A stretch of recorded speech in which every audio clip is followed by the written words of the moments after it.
Hello, everyone. Welcome to another episode of Legal Update. The topic of today's discussion is Air Force School, not a state. Why in news? Recently, the Supreme Court in Dilip Kumar Pandey versus Union of India and others held that the Air Force School in Bamroli, Allahabad, is not a state under Article 12 of the Constitution, and therefore writ petitions by its employees against dismissal are not maintainable under Article 226. Background of the case. Air Force schools are managed by the Indian Air Force Educational and Cultural Society, registered under the Societies Registration Act. Teachers challenged their dismissal through writ petitions, claiming the school is a state under Article 12. Appellants argued the school is fully financed and controlled by the Indian Air Force, including management by serving officers and public funding for construction. Allahabad High Court dismissed the writ petitions, holding the school is not a state under Article 12. The Supreme Court heard appeals to decide if the school is amenable to writ jurisdiction under Article 226. Court observation. The bench of Justice Abhay S. Oka and Justice Augustine George Massey, majority, Justice Ehsanuddin Amanatullah, dissent. The majority held that the school is a non-profit institution funded mainly by fees. They found no evidence of strong government or IAF control over the school. The pay scales and rules followed are not legally binding. The school is managed by its own committee. Teachers have private contracts with the school. Therefore, writ petitions are not maintainable. In dissent, Justice Amanatullah said the IAF exercises deep control through its officers. He noted the school receives public funds and performs public functions. Teachers perform public duties, so writ jurisdiction applies according to the dissent. Provisions involved. Article 12 of the Indian Constitution defines the term state as used in Part 3, which deals with fundamental rights. It includes the government and Parliament of India, the government and legislature of each state, and all local or other authorities within the territory of India or under the control of the Government of India. Article 226 of the Indian Constitution grants high courts the power to issue various writs to enforce fundamental rights and other legal rights, expanding the scope of judicial review beyond the Supreme Court's mandate under Article 32. It allows high courts to address both fundamental rights violations and other legal issues within their jurisdiction. Case laws. Pradeep Kumar Biswas versus Indian Institute of Chemical Biology. This case established the deep and pervasive control test to determine whether an entity qualifies as state under Article 12. Army Welfare Education Society versus Sunil Kumar Sharma. The Supreme Court held that private unaided educational institutions are not state under Article 12, even when performing public functions like education. It's time for today's practice question. Which of the following bodies is least likely to be considered state under Article 12 of the Constitution? A. Government department. B. Private unaided patch. B. Private unaided educational institution. C. Statutory corporation. Or D. Public authority.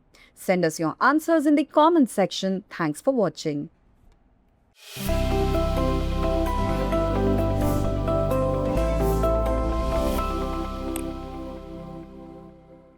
वायुसेना school एक राज्य नहीं है? चर्चा में क्यों? हाल ही में दिलीप कुमार पांडे बनाम भारत संघ एवं अन्य मामले में सर्वोच्च न्यायालय ने माना कि इलाहाबाद के बमरौली स्थित वायुसेना स्कूल संविधान के अनुच्छेद 12 के तहत एक राज्य नहीं है और इसलिए उसके कर्मचारियों द्वारा बर्खास्तगी के खिलाफ दायर रिट याचिकाएं अनुच्छेद 226 के तहत स्वीकार्य नहीं है। मामले की पृष्ठभूमि।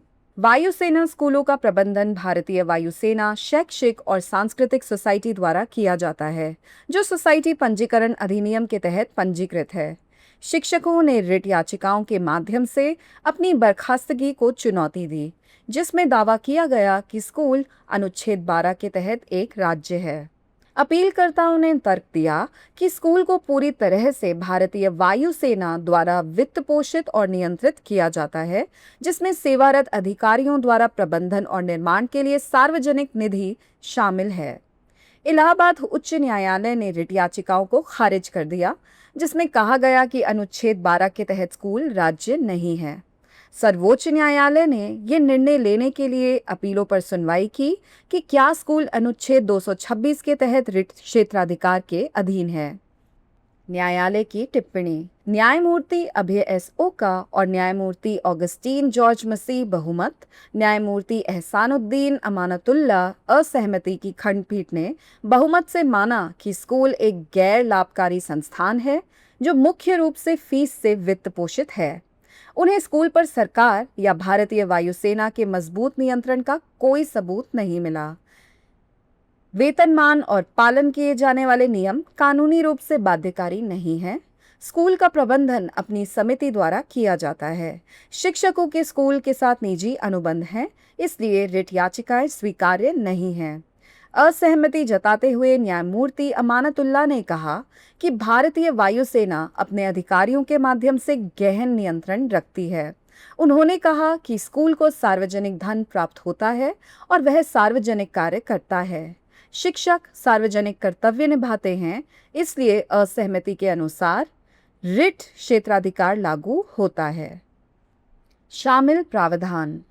भारतीय संविधान का अनुच्छेद 12 भाग 3 में प्रयुक्त राज्य शब्द को परिभाषित करता है, जो मौलिक अधिकारों से संबंधित है। इसमें भारत सरकार और संसद, प्रत्येक राज्य की सरकार और विधानमंडल और भारत के क्षेत्र के भीतर या भारत सरकार के नियंत्रण में सभी स्थानीय या अन्य प्राधिकरण शामिल हैं। भारतीय संविधान का अनुच्छेद 226 उच्च न्यायालयों को मौलिक अधिकारों और अन्य कानूनी अधिकारों को लागू करने के लिए विभिन्न रिट जारी करने की शक्ति प्रदान करता है, जो अनुच्छेद 32 के तहत सर्वोच्च न्यायालय के अधिदेश से परे न्यायिक समीक्षा के दायरे का विस्तार करता है। यह उच्च न्यायालयों को अपने अधिकार क्षेत्र में मौलिक अधिकारों के उल्लंघन और अन्य कानूनी मुद्दों दोनों को संबोधित करने की अनुमति देता है। संबंधित केस।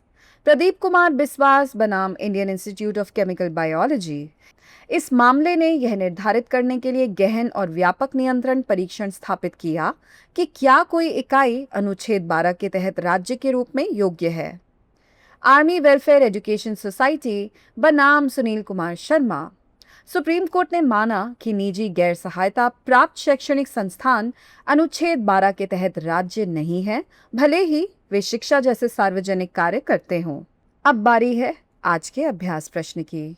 निम्नलिखित में से किस निकाय को संविधान के अनुच्छेद 12 के तहत राज्य माने जाने की संभावना सबसे कम है? ए. सरकारी विभाग, बी. निजी गैर सहायता प्राप्त शैक्षणिक संस्थान, सी. सांविधिक निगम या डी. सार्वजनिक प्राधिकरण। अपना उत्तर हमें कमेंट बॉक्स में जरूर भेजें। देखने के लिए धन्यवाद।